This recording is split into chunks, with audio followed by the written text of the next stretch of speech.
some of the considerations that the government is thinking about? I must say, you know, I'm very wary when we use expressions like double digit, because it could be from everything from 10 to 99, and I think it's still on the lower end of things. So no need to panic, but I think the caution is clearly something 21 cases today, though.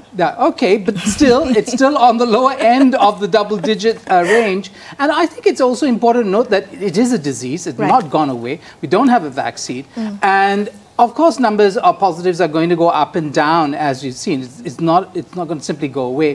The other thing first is that the conversations that we're having here in Malaysia are replicated across the world. Right. I think that is the fascinating thing, that we are not the only ones talking about whether masks should be made mandatory or not. But to be fair, the conversations about mandatory mask wearing in the US, you know, differ vastly from what we're having here in Malaysia. I mean, there's not as much, I guess, you know, backlash to wearing masks. I think I'm looking at social media and the chatter on social media after the televised address this afternoon. It seems that many people are saying, well, what's there to discuss? Go ahead and implement it. Well, this is something that seemed to be good. I think that only one group of people, very vocal, would probably say that. Well, remember the conversation we had about smoking in public places, and you remember not only the pushback, the court case, but also the level of compliance that actually happened in restaurants and such, right? So what we saw was, well, people might not have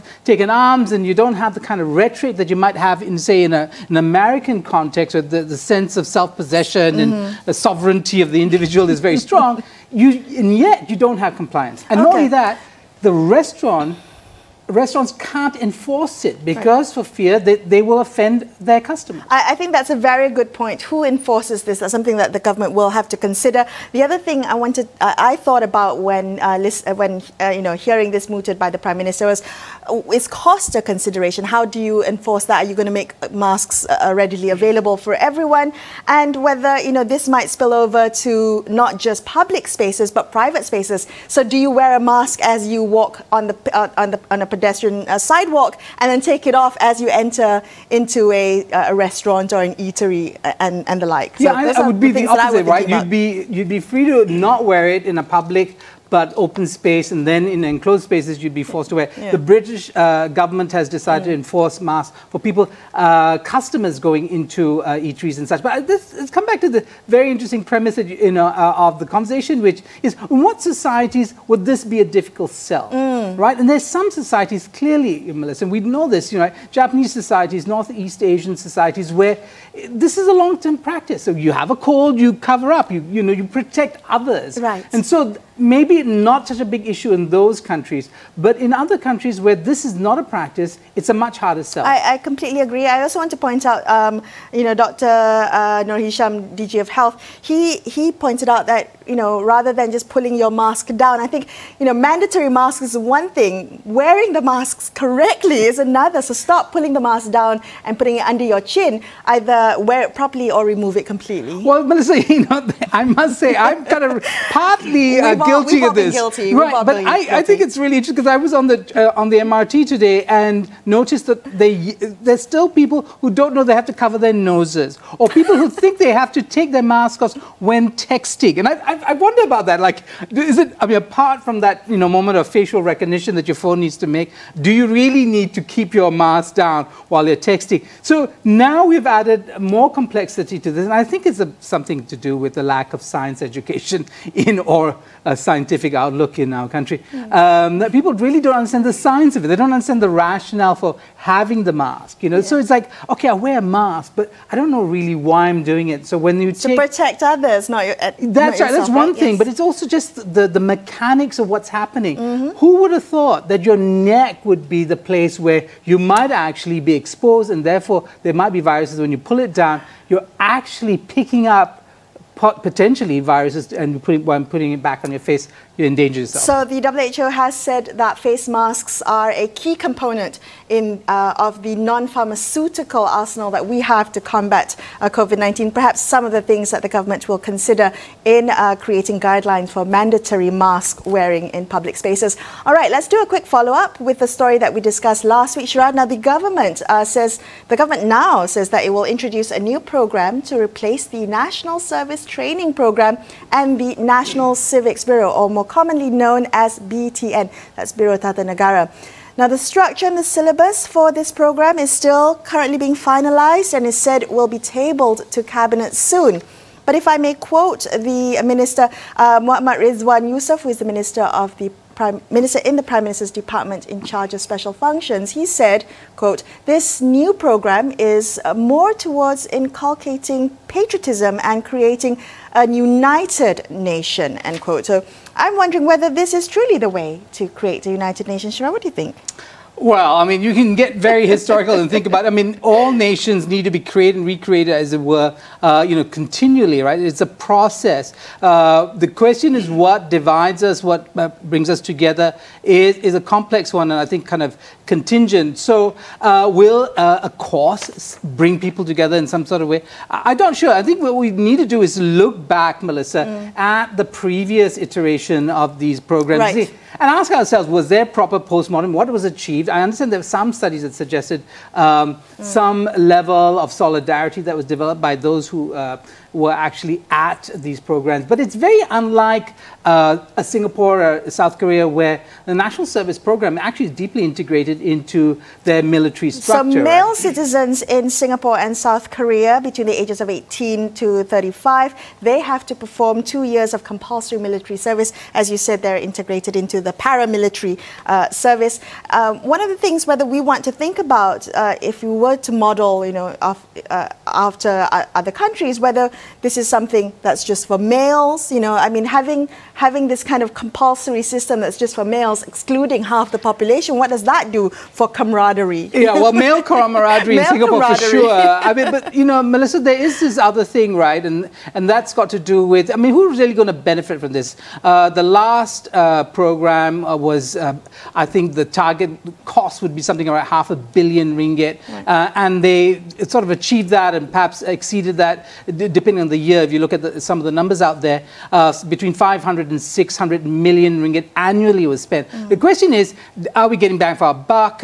Who actually benefits from this? Is it about, creating an ecosystem of contractors? Is it about the staff? Is it about the kids who go there? So, and can those same outcomes be achieved, spending much less money and in fact having it universally available? Because remember, only select individuals went for these programs, and it wasn't something that, say, if it was done through a school system, would actually maybe achieve greater results, well, at least in terms of universal application. We hope that there's a lot of reflecting done before this cabinet paper is presented. Okay, we're going to take a quick break now. In just a few minutes, we'll be discussing the Unified Examination Certificate, or the UEC.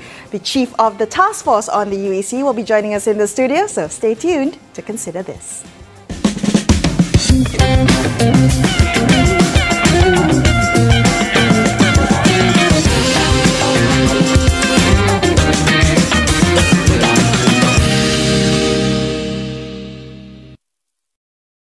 Susulan khas pesawat Back Air di Kazakhstan, pesawat berkenaan dilaporkan tergelincir 2 kali. Notifikasi berita terkini dan navigasi mudah. Podcast dikemas kini dengan berita dan program. Rebirth, Reformasi, Resistance and Hope. Serta video tanpa had dengan scroll tanpa henti. Buat turun aplikasi baru Astro AWANI sekarang. Asrama Mahat Tahfiz Jawaban. Bila sentuh soal berita, tiada masa untuk tunggu. Kepada anda kami bawakan fakta, susulan dan kupasan yang terkini. Tiada drama dan tiada pengulangan. Usah tunggu lama-lama. AWANI 745 lebih awal dari biasa. Novel coronavirus yang seolah-olah masih tiada. You're watching Consider This. I'm Melisa Idris. With me is Sharaad Kuttan. The Unified Examination Certificate, or UEC, is back in the news after a recent meeting between the Prime Minister and the Federation of Chinese Associations Malaysia. Conflicting reports over what was agreed to at the meeting was a reminder that recognition of the UEC is seen to be politically contentious. Now, while recognition has been a long-standing desire of the community, no government thus far has granted it. Now, even during the Pakatan Harapan administration, the then Minister of Education set up a task force, but its report came in just as the administration collapsed. Joining us in the studio now, we have Eddin Khoo, Chairperson of the UEC Taskforce. Eddin, welcome to the show. It's good to have you here. Thanks for having me here. This task force that was created, it was set up in October 2018, and you handed in a report in February of this year. So just give us a brief understanding as to what the task force was set up to do and what do you think was achieved. Yeah, let me clarify. The report has not been surrendered to the Ministry of Education yet because we had extended our tenure due to the nature of the way we conducted the task force responsibilities. First of all, we were appointed in October to look at this issue comprehensively. So there was myself and two others, Dato' Tan Yuseng and Muhammad Remy from ABIM. And essentially, we chose to take an approach that was quite novel in the ways committees have functioned previously in Malaysia. We decided to be very interactive and decided to interview and gather material and gather opinions from a whole variety of individuals, groups, organizations, political parties, and experts on the issue of the UEC. And overall, I think we were in contact with close to 90 of these stakeholders, so to speak. We also had several town hall sessions in which diametrically opposed groups who had been essentially slugging at each other met and had a very reasonable and rational discussion. I think the first thing that we needed to do was to extricate the issue from the political climate in which it has been ensnared for over 40 years and try and identify what the issue is actually. Okay, I'm going to stop you there at the moment. You know, Eddin, that's precisely my point. It's very interesting that Pakatan Harapan, at least under its administration, was able to host this. I mean, had it not happened in the past, I mean, were there no attempts at engagement and trying to bridge maybe a chasm of distrust or mutual suspicion that marred the decision to recognize UEC? No, I think there was always an attempt to bring interest groups together. But bringing interest groups together doesn't help with the issue, because you're going to get a conflict of interest. What you need are outside parties, although I must say Dr. Tan Yuseng is from Tong Siong.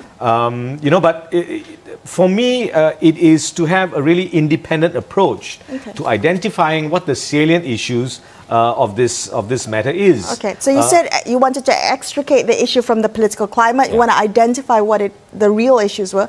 What were they? Well, the issues are basically the standard of our national education, the perceived, whether real or not, that has to be tested, the perceived weaknesses, and some would even say rot, in the national education system. Also, the plurality of our education system, which has existed for a very long time. It's highly pluralized. And by the 90s, of course, you had other alternative kinds of systems, international schools, private schools, all allowed to operate. Which brings about, of course, other kinds of problems. But I think the major problem is a psychological one, is the lack of faith in our national education system, perceived, for example, national education system perceived to be increasingly more religious, lacking in worth, really. And of course, there are all kinds of other problems with you know, families, social mobility, people look to private education. So it's a host of other problems. And these are some of the things that do enter into the UEC debate. It can't be looked at in an isolated way. Okay, it's not just about recognition. Right, so but the recognition is interesting, because if you're saying that, and I'm assuming that the perception of the rot in the national system is coming from those parents and stakeholders in from the Chinese school perspective, as it were. And yet there is a desire for recognition of the government that runs the mainstream schools. Yeah. for recognition of the UEC, exam, right, and for the certificate to be recognized. Why is that? I mean, why, on one hand, see the national system as inadequate, at the same time wanting that same government that runs the national system to recognize your... Yeah, this is one of the, just as with the controversy recently, I say recognize, suddenly I say I didn't say recognize. This has been going on for 40 years. And really it's become an issue about triumphalism, about who wins and who does not win. Who wins the debate? Yeah. Who wins the issue? Who is able to get home the trophy? Very interestingly, in certain states, in Malacca, for example, when spaces were open for UEC holders, also in the civil service, that's another area that's under scrutiny here. Guess how many applied to go into the civil service? No. 0. Right? 0. In Sarawak, I think it was 4. I had some people on the committee who said basically, it's not, it's a matter essentially of economics. It's for poorer students who do the UEC and can't afford to go overseas, will go to local universities. So as long as you have those kinds of perspectives, the issue has to be settled in the most expansive and broad way. You need to identify the problems so that... Eddin, can I ask you, what didn't you know at the start of this process that you learned as a consequence of putting this report together? Well, I learned, for example, a great many things. A great many things about the state of our education system, and very often I know it has been highly politicized, and very often according to communal lines. I get very disappointed that somehow civil servants get the brunt of this. I had the task force had several civil servants who served with the task force. They were absolutely brilliant in their technical knowledge, in their hard work, in their research and dedication and discipline. Absolutely, I was completely amazed. And there's a lot in the civil service of opinion and expertise that is not actually engaged with at all. Yeah. So this saya menurut perintah sometimes, is very top heavy, when actually it is the civil servants who basically put the system together, who understand what the contradictions, the paradoxes are, but who are not often engaged to give their opinions. That's one of the things. But I also learned about a great deal about, I think the biggest question that came out of all this is a philosophical question. What is education to us? It seems to be all about the paper mill, about producing exam molds, and having a completely functional system. It is not about creating creative, imaginative, holistic students. It's about who can memorize best.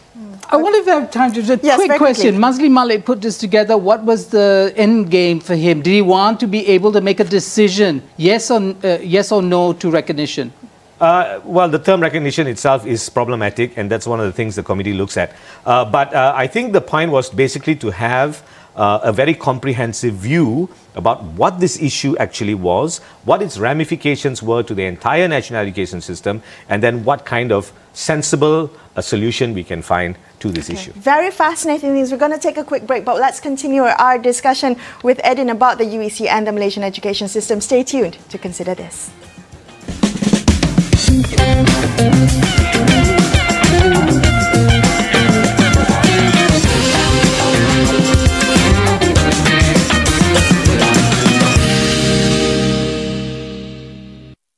Baru. Ini pula susulan khas pesawat Back Air di Kazakhstan. Pesawat berkenaan dilaporkan tergelincir 2 kali.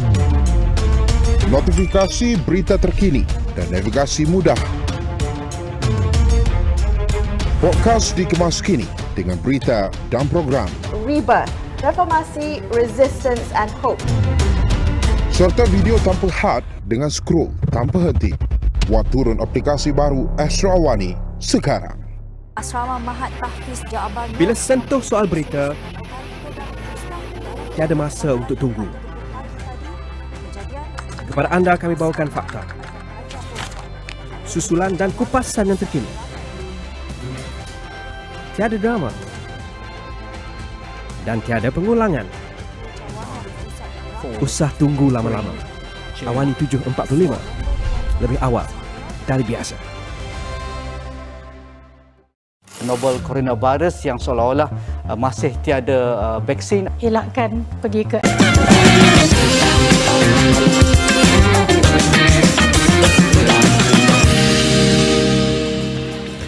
Thank you for staying with Sharaad and I on Consider This. Let's continue our conversation with Eddin Khoo, Chairperson of the UEC Taskforce. Now, Eddin, just before the break, you said that the term recognition of the UEC is problematic. Yeah. Can you explain why? Okay, first let me just clarify. The report hasn't been submitted yet to the MOE.